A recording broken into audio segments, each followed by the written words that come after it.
इसलिए जाती है कि उनको संभोग करना है, और ये पुण्य कर रहे हैं ये जेलधाम निवासी। इस सज्जन को क्या तकलीफ है भाई, क्या तकलीफ है इनको? इस मार्ग का कोई विरोध करेगा, भगवान का मार्ग है ये, इसमें कोई बाधक बनेगा वो अंधा गधा होगा। राम जी सती के कपट को पहचान गए, सब जान गए। तू समझा? हाँ। नहीं, तू समझा नहीं। जनता को मूर्ख बना रहे हो तुम।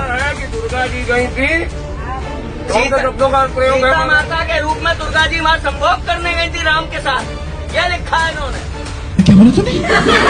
मोती मुक्ता दर्शत नाई ये जगह सब अंदरे, दिखत के तो नैन तस्मिन का फेरा मोतिया बंदरे। इनका मोतिया बंद हो रहा था, किसी का मोतिया बंद हो जाए आंखों में आंखें स्वस्थ दिखाई देती हैं, जैसे इसको खूब दिखता होगा, कृष्ण दिखता का। माँ पार्वती सीता रूप बनाकर श्री राम के पास क्यों गई? आज इसी सवाल को विस्तार से क्लियर करने के लिए हम आपके बीच एक आध्यात्मिक डिबेट लेकर आए हैं। इस आध्यात्मिक ज्ञान चर्चा में एक तरफ है शिवांश द्विवेदी और दूसरी तरफ है संत रामपाल जी महाराज। इन आध्यात्मिक डिबेट में किसका ज्ञान श्रेष्ठ है? कमेंट करके हमें अपनी राय अवश्य दें। अगर इस चैनल पर आप पहली बार आए हैं तो फटाफट से वीडियो को लाइक और चैनल को सब्सक्राइब जरूर कर दें। तो चलिए वीडियो शुरू करते हैं। जनता को मूर्ख बना रहे हो तुम। है कि दुर्गा जी गई थी, कौन से शब्दों का प्रयोग है? सीता माता के रूप में दुर्गा जी मां संभोग करने गई थी राम के साथ, ये लिखा है इन्होंने। पार्वती माता राम के पास इसलिए जाती है कि उनको संभोग करना है। आइए सबसे पहले एक झलक धीरेन्द्र शास्त्री के आध्यात्मिक विचारों पर डालते हैं कि उनका क्या कहना है माँ पार्वती के सीता रूप वाले विषय पर। माँ सती बार बार विचार करती है, क्या परीक्षा लूं, क्या परीक्षा लूं, क्या परीक्षा लूं। इनकी नारी का हरण हो गया जिनका नाम है सीता। एक काम करती हूँ, मैं सीता बन जाती हूँ, मैं जानकी बन जाती हूँ। अगर ये भगवान होंगे तो पहचान जाएंगे कि ये जानकी नहीं कोई और है। और अगर यूं ही ये कोई राजकुमार होंगे तो सीता सीता सीते सीते कह के हमारे पास आ जाएंगे। तो पुण्य पुण्य हृदय विचार कर धर सीता कर रूप, और आगे हो ये चल पंथ तही जय आवत नर। खड़ी हो गई। सबसे पहले लक्ष्मण जी ने देखा, अरे सीता हमारी भाभी मां, लेकिन भाभी मां यूं वन में कैसे? चकित तो हो गए, मन में बड़ा भ्रम होगा, पर गंभीर हैं, कुछ बोले नहीं। राम जी सती के कपट को पहचान गए, सब जान गए। राम जी मां के नजदीक आकर के कहते हैं, मां प्रणय प्रणाम किया। प्रणाम करके राम जी ने अपने पिता का नाम लिया। जोर पान प्रभु कीन प्रणाम, आहा पिता समेत लीन निज नाम। मां हमारे पिता का नाम दशरथ है, हमारा नाम राम है। मां आप अकेली वन में घूम रही, कहां है वृषकेतु, कहां है शिव, कहां है भोले बाबा? आप अकेली यूं ही वन में घूम रही। सती लज्जा से भर गई। पहली गलती कथा नहीं सुनी, दूसरी गलती भगवान पर संशय किया, तीसरी गलती राम जी की परीक्षा ले ली। अब चौथी गलती और करने जा रही सती। वापस जब आई ना, बाबा ने पूछा, देवी आपने परीक्षा ली? सती झूठ बोल गई, हमने कोई परीक्षा नहीं ली, आपकी भांति हमने भी प्रणाम किया। बाबा मुस्कुराए, देवी झूठ कुछ नहीं, जाओ तुम्हारी वाणी झूठ ना हो। जब बाबा ने मन में देखा कि इन्होंने तो जानकी का रूप धारण किया, मन ही मन बाबा ने सती का परित्याग कर दिया। दोस्तों, अभी आपने सुने धीरेन्द्र शास्त्री जी के आध्यात्मिक विचार। दोस्तों, अब एक बार फिर सुनिए शिवांश द्विवेदी के आध्यात्मिक विचार फिर हम जानेंगे संत रामपाल जी महाराज का ज्ञान कितना सही और कितना गलत है। जनता को मूर्ख बना रहे हो तुम। है कि दुर्गा जी गई थी, कौन से शब्दों का प्रयोग है? सीता माता के रूप में दुर्गा जी माँ संभोग करने गई थी राम के साथ, यह लिखा है इन्होंने। पार्वती माता राम के पास इसलिए जाती है कि उनको संभोग करना है। दोस्तों, अभी आपने सुने शिवांश द्विवेदी के आध्यात्मिक विचार। आइए अब सुनते हैं संत रामपाल जी महाराज के आध्यात्मिक विचार।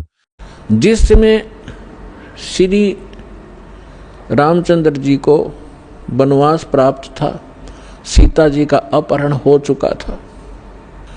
सीता जी का अपहरण हो चुका था। श्री रामचंद्र जी विलाप कर रहे थे, रो रहे थे सीता जी की खोज में। ऊपर से भगवान शंकर अपने द्वीप से, अपने लोक से श्री रामचंद्र जी अर्थात विष्णु जी को प्रणाम कर रहे थे। ऊपर से पार्वती जी की दृष्टि पड़ी कि किसको प्रणाम कर रहे हैं महेश्वर।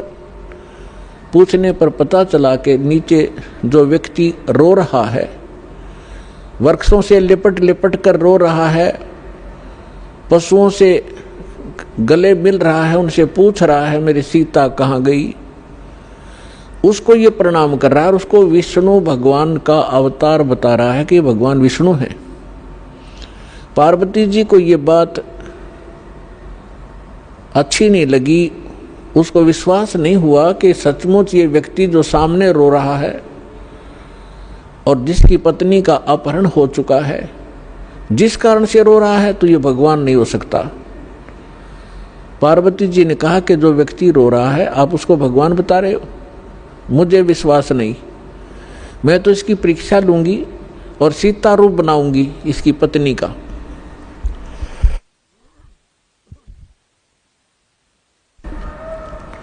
और यदि ये मुझे पहचान लेंगे तो मैं मान लूंगी कि ये भगवान है।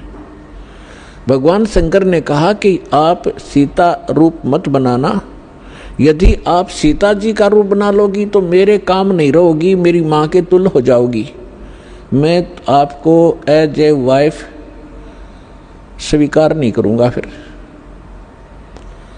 उस समय तो पार्वती जी ने कह दिया कि ठीक है, मैं नहीं परीक्षा लूँगी। भगवान शंकर चले गए इधर उधर सैर सपट्टे को। पीछे से पार्वती जी ने सीता रूप बनाया, श्री रामचंद्र जी के सामने खड़े हो गए। उसमें श्री रामचंद्र जी की दिव्य दृष्टि यानी बुद्धि इस काल भगवान ने खोल दी। अपनी तो पत्नी का पता नहीं उसको कि कौन उठा ले गया, और सामने खड़ी पार्वती को पहचान लिया जिसने बिल्कुल as it is Sita ji का रूप बना रखा था। क्या कहा कि हे दक्ष पुत्री माया, आप भगवान शंकर को कहाँ छोड़ाए। इस बात को सुनकर पार्वती जी लज्जित हुई और कहा कि भगवान शंकर आपको ठीक ही प्रणाम कर रहे थे, मैं आपकी परीक्षार्थ सीता रूप बनाकर आई थी। ये कहकर वो चली गई। अब इस कथा से आपको बहुत से परिणाम निकलेंगे, रिजल्ट निकलेंगे, निष्कर्ष निकलेंगे।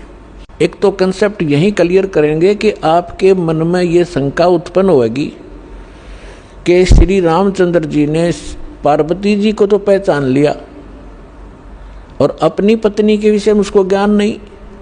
ये कारण क्या है? जिसमें आपको ये कारण समझ में आवेगा तो आप समझो अध्यात्म मार्ग पर चल पड़े।